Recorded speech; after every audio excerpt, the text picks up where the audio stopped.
Tukur Mamu, the media aide to popular Islamic cleric Sheikh Ahmad Gumi, has spoken as mixed reactions continue to follow the recent video of the Kaduna-Abuja train victims shared by bandits. Speaking on AIT News, the negotiator advised the government on what to do while revealing what the terrorists may resort to. Reacting to the video, Tukur said, "What we saw yesterday is unbecoming, but it is not unexpected considering their psyche and the threat by bandits to start executing these innocent passengers. I alerted the government multiple times about the possible escalation of this available or avoidable crisis. We as a nation are visibly on the receiving end of this situation. We have to apply quick diplomacy to finally resolve this matter. Nobody can be certain of what these criminals can inflict on their victims," he continued. "Going by what we saw, the bandits are provoked and want to vent their anger on these innocent victims. I think the government should not wait until it is too late before acting. They have been alerted about this avoidable occurrence. If the government would listen to and take proper advice from people like Sheikh Gumi, who in the northwest, it would go a long way in solving these problems. There's clearly no military solution to this problem." Clearly, no military solutions to this problem. No military solution. Are you hearing that? "Wherever possible, I do not encourage ransom payments to terrorist groups, but diplomacy and dialogue should be explored by the government to reach a level of understanding that can be attained. You weigh your options. The government would have solved this problem if the military option had worked. They may need to make painful decisions. You may recall that Tukur was reportedly involved in the earlier release of some of the train victims from captivity." Some people have been asking this question. So this man is negotiating with them. How come? What is the relationship between him? Because a lot of people have been calling for the arrest of Gumi himself. This is his media aide.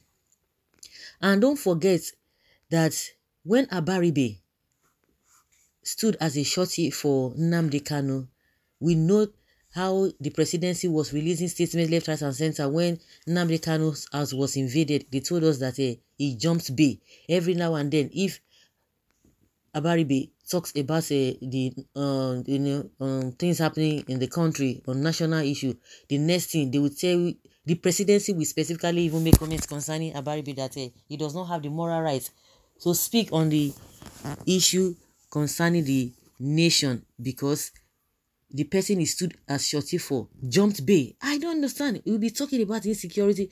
They will be using it to threaten him. But now we have people, especially Gumi, who has been coming out telling government. He told us from the beginning he knows where these people are. The case of Nnamdi Kanu, they told us he jumped bay. Abaribe could not even reach out to him. But Gumi knows where these bandits are. And he has been an advocate to these bandits.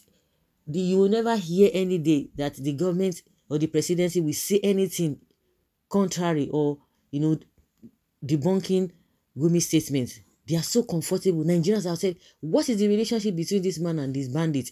But now, the only solution to them, because now they said the military solutions have failed, that the only thing that needs to be done is, according to what Gumi has suggested, and of course this man is speaking on behalf of Gumi, is for them to give them the same measure, the same treatment they give the kind of favor that or the treatment, if you say treatment, they give to Amnesty, the Niger Delta militants. And that's why you see that most times, some people did not. I just recollect that ASARI DOKUBO, no matter what Boko Haram are doing, no matter what Fulani Esme are doing, he does not say anything about it. His own major problem. He does not even talk about the people who are being kidnapped left, right, and center, even in his own community.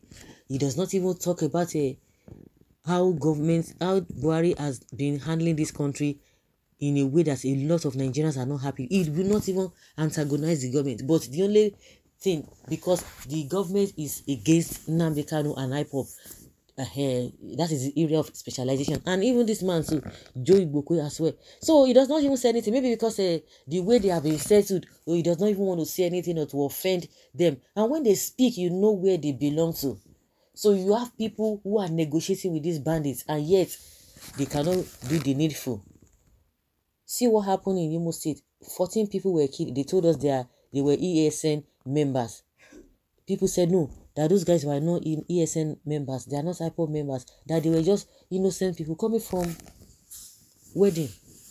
The government told us that they are not. The DSS said, oh, they are not coming from wedding. You know, it's just unfortunate. The only solution, according to Gumi and his cohort, is for CBN money to be brought out, money in Nigeria coffer to be brought out and said to them.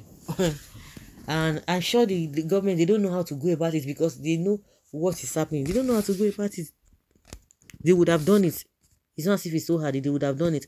But they are still looking things from an holistic approach. All this grammar about dialogue and talk is just saying the government should pay the terrorists 100 million naira or 50 million naira per person.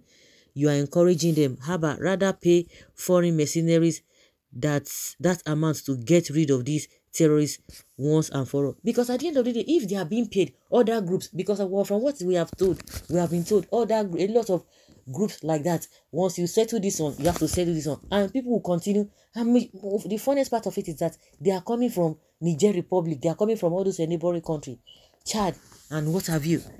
So just like somebody said, they don't want to get this problem solved once and for all, to pay them to do this, to do that.